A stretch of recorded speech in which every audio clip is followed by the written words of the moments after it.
Hello and welcome. In this video, we will begin our study of differential equations, a fundamental topic in higher-level mathematics. By the end of this session, you will be able to define what a differential equation is, understand the difference between general and particular solutions, and solve a specific type of differential equation. Let's start with a real-world example to see why these equations are so important. Consider a population of rodents on an island. The rate at which the population changes over time is not constant. It depends on the current population size. This relationship can be described by an equation. This equation, dp dt equals 0.1 p times the quantity 1 minus p over 3000, is a differential equation. It connects the rate of change of the population, dp dt, to the population itself, p. Our goal is to find a function p of t that satisfies this equation. This function would allow us to predict the population at any future time t. So, what exactly is a differential equation? Let's formalize the definition. A differential equation is simply an equation that involves a derivative of a function. In other words, it's an equation that relates a function to its rate of change. This makes them incredibly powerful for modeling dynamic systems in physics, engineering, biology, and economics. Let's look at a few examples. Here are 3 examples. The first, dx equals x squared over y, involves the first derivative. The second, dx equals negative 0.075y cubed, also involves the first derivative. The third, d squared e over dx squared minus 3 dx plus 4i equals 0, involves both the first and second derivatives. The highest order of derivative in the equation determines its order. So, the first 2 are first-order differential equations, and the third is a second-order differential equation. These equations are not just abstract mathematical constructs, they describe real-world phenomena. For instance, the motion of a falling object, the current in an electrical circuit, or the temperature distribution in a pipe can all be modeled using differential equations. They are the language of change. Now that we know what a differential equation is, our next objective is to understand what a solution looks like. A solution to a differential equation is a function that, when substituted into the equation, makes it true. It's a function that satisfies the equation. Let's verify a solution with an example. Consider the differential equation di dx equals 2xi. We want to verify that the function y equals e to the power of x squared is a solution. To do this, we need to find the derivative of our proposed solution, y, and then substitute both y and dx back into the original equation. First, let's find the derivative of y equals e to the x squared. Using the chain rule, the derivative is 2x times e to the x squared. Now, let's substitute this and our original y back into the differential equation. The left side of the equation is dx, which we found to be 2cxe to the x squared. The right side is 2xe, which becomes 2x times e to the x squared. Since the left side equals the right side, the equation is satisfied. Therefore, y equals e to the x squared is indeed a solution. That was a particular solution. Now, let's explore the concept of a general solution. It turns out that the differential equation d/dx equals 2xe has infinitely many solutions. For example, y equals 2e to the x squared, y equals 3e to the x squared, and y equals negative 7e to the x squared are all solutions. All of these solutions can be expressed in the form y equals c times e to the x squared, where c is an arbitrary constant. This family of solutions is called the general solution. The general solution represents a family of curves. Each value of c gives a different curve in this family. As you can see in this graph, different values of c produce different curves. For positive c, the curves open upwards, and for negative c, they open downwards. This entire collection of curves is the general solution.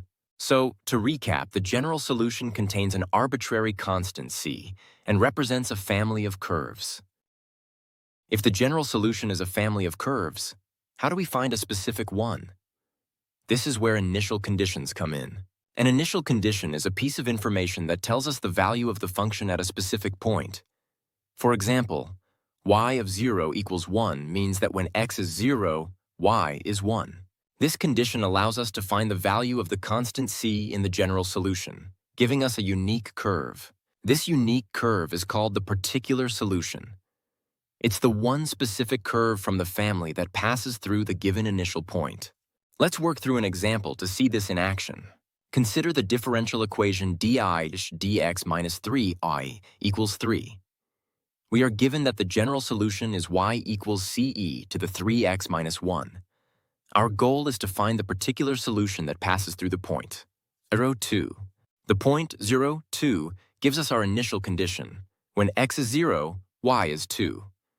We substitute these values into the general solution. Substituting e equals 2 and x equals 0, we get 2 equals c times e to the power of 3 times 0 minus 1. Since e to the power of 0 is 1, this simplifies to 2 equals c minus 1. Solving for c, we find that c equals 3. Now we substitute c equals 3 back into the general solution. This gives us the particular solution, y equals 3e to the 3x minus 1. This is the unique curve that satisfies the differential equation and passes through the point 0, 2. We can also use the particular solution to find the equation of the tangent line at a specific point. Let's continue with our previous example. We have the particular solution y equals 3e to the 3x minus 1, and we want to find the tangent at the point 0, 2. The gradient of the tangent is given by the derivative dx. We can find this by differentiating our particular solution. Differentiating y equals 3e to the 3x minus 1, we get dx equals 9e to the 3x. Now we evaluate this derivative at the point 0, 2 to find the gradient of the tangent at that specific point. At x equals 0, the gradient is 9 times e to the power of 3 times 0, which is 9 times 1, or 9. So, the gradient of our tangent line is 9. We now have a point, 0, 2, and a gradient, 9. We can use the point gradient form of a line, y minus y1 equals m times x minus x1. Substituting our values, we get y minus 2 equals 9 times x minus 0. This simplifies to y equals 9x plus 2. This is the equation of the tangent line to our particular solution at the point 0, 2. As you can see in the graph, the line y equals 9x plus 2 is tangent to the curve y equals 3e to the 3x minus 1 at the point 0, 2. So far, we've been given the general solution and asked to verify it or find a particular solution. But how do we find the general solution in the first place? The simplest type of differential equation to solve is of the form dx equals f of x. Here, the derivative depends only on the independent variable x. To solve this, we simply need to find the function y whose derivative is f of x. This is the definition of an indefinite integral.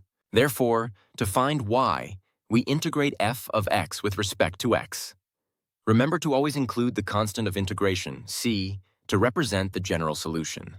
Let's work through a few examples. First, find the general solution to dx equals e to the 2x. We integrate e to the 2x with respect to x. Using a substitution or recognizing the pattern, the integral is 1/2 e to the 2x. Adding the constant of integration, c, gives us the general solution. Next, find the general solution to dx equals 2x over x squared plus 1. This integral can be solved using a u substitution, where u equals x squared plus 1. The derivative, du dx, is 2x. The integral becomes the integral of 1 over u, which is the natural logarithm of the absolute value of u. Substituting back, we get y equals ln of the absolute value of x squared plus 1 plus c. Finally, let's solve dx plus 1 equals cos x. First, we need to isolate dx. Subtracting 1 from both sides gives dx equals cos x minus 1. Now we integrate. The integral of cos x is sin x, and the integral of 1 is bat x, so the general solution is y equals sin x minus x plus c. Let's combine what we've learned by finding a particular solution for a differential equation of the form dx equals f of x. We need to find the particular solution to dx equals sine squared x, given the initial condition y of 0 equals 1/2. First, we find the general solution by integrating sine squared x. This is a standard integral that requires a trigonometric identity. We use the identity sine squared x equals 1/2 minus 1/2 cos 2x. Integrating this expression term by term, we get 1/2 x minus 1/4 sine 2x, plus the constant of integration, c. Now we use the initial condition y of 0 equals 1/2 to find c. Substitute x equals 0 and y equals 1/2 into our general solution. This gives 1/2 equals 1/2 times 0 minus 1/4 sine of 0 plus c.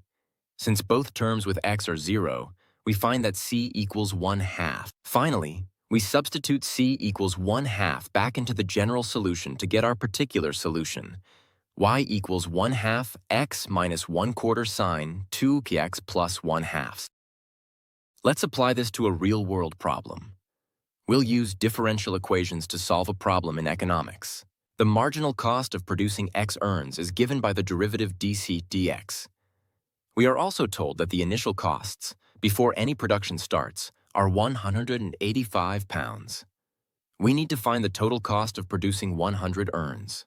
The marginal cost is the derivative of the total cost function, c of x.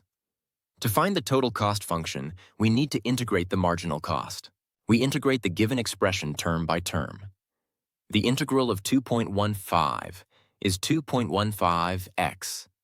The integral of 0.02cs is 0.01x squared, and the integral of 0.0036x squared is 0.002 cubed. We add the constant of integration, c. Now we use the initial condition to find c. The initial costs are £185, which means when x equals 0, c of x equals 185. Substituting x equals 0 and c equals 185, we find that c is 185. This makes sense, as the constant of integration represents the fixed costs. So our total cost function is c of x equals 2.15x minus 0.01x squared plus 0.02x cubed plus 185. Finally, we need to find the total cost of producing 100 earns. We do this by substituting x equals 100 into our cost function. Plugging in a 100 for x, we calculate the total cost to be £420. This shows how differential equations can be used to solve practical problems. Let's look at another application, this time from physics, heat transfer. We have a metal water pipe with an inner radius of 2 cm and an outer radius of 4 cm. Inner temperature is 100 degrees Celsius. The temperature gradient is dT dx equals -10 over x. We need to find the temperature of the outer surface of the pipe.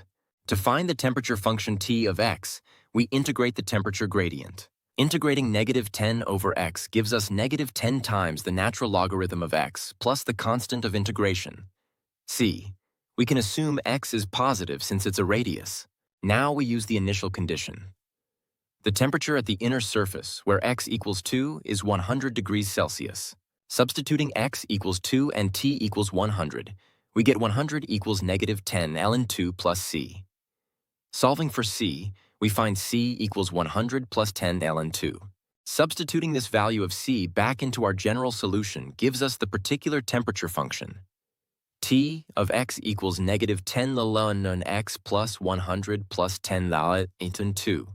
We can simplify this using logarithm properties.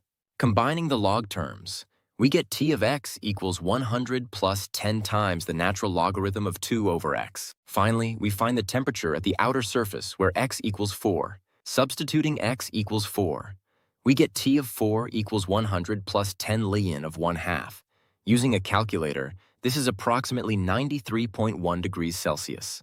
So, the temperature drops from 100 degrees at the inner surface to about 93.1 degrees at the outer surface. Let's recap what we've covered. We started by defining a differential equation as an equation involving a derivative. We then learned that a general solution is a family of functions containing an arbitrary constant. C. A particular solution is a single function from that family, found by using an initial condition to determine the value of c. We also learned how to solve the simplest type of differential equation, dx equals f of x, by direct integration. The key takeaway is that solving a differential equation means finding the function that satisfies it. This process often involves integration and using initial conditions to find a specific solution. In our next video, we will explore Euler's method, a numerical technique for approximating solutions to differential equations that are difficult or impossible to solve analytically. To solidify your understanding, here are 5 practice questions in the style of the IBAA-HL curriculum. Pause the video and try to solve them on your own before looking at the solutions. Question 1 asks you to verify a solution. Question 2 asks for a general solution. Question 3 asks for a particular solution. Question 4 is an application problem. And question 5 asks for the equation of a tangent. Let's go through the solutions. Here is the solution to question 1. To verify, we differentiate the proposed solution y equals x cubed plus 2x to get diex equals 3x squared plus 2. This matches the right-hand side of the differential equation, so the solution is verified. Here is the solution to question 2. To find the general solution, we integrate the given expression. The integral of 4x cubed is x to the 4th, and the integral of 2x is x squared. Adding the constant of integration, c, gives the general solution. Here is the solution to question 3. First, we integrate 1 over 2x plus 1 to find the general solution. This gives y equals 1/2 ln of the absolute value of 2x plus 1 plus c. Next, we use the initial condition y of 0 equals 3. Substituting x equals 0 and y equals 3, we get 3 equals 1/2 ln of 1 plus c. Since ln of 1 is 0, we find that c equals 3. Substituting c equals 3 back into the general solution gives us the particular solution. Y equals 1/2 ln of the absolute value of 2x plus 1 plus 3. Here is the solution to question 4. The marginal profit is the derivative of the profit function. We integrate it to find the profit function p of x. This gives p of x equals 10x minus 0.01x squared plus c. Fixed costs are the costs incurred when no items are produced, so p of 0 equals negative 500. Substituting this into our profit function, we find that c equals negative 500. Therefore, the profit function is p of x equals 10x minus 0.01x squared minus 500. And finally, here's the solution to question 5. We need to find the tangent to the curve y equals 2e to the x over 2 plus 1 at x equals 2. First, we find the y-coordinate of the point by substituting x equals 2 into the curve's equation. This gives y equals 2e plus 1, so our point is 2e plus 1. Next, we find the gradient by differentiating the curve's equation. The derivative is dx equals e to the x over 2. We evaluate the gradient at x equals 2, which gives e to the power of 2 over 2, or e, so the gradient is e. Finally, we use the point gradient form. Substituting our point and gradient, we get y minus 2e plus 1 equals e times x minus 2. Rearranging this gives the equation of the tangent y equals x plus 1. That concludes our introduction to differential equations. We have defined them, distinguished between general and particular solutions, and learned how to solve the simplest type by direct integration. These foundational concepts are crucial for the rest of the topic. Keep practicing these techniques, and I'll see you in the next video.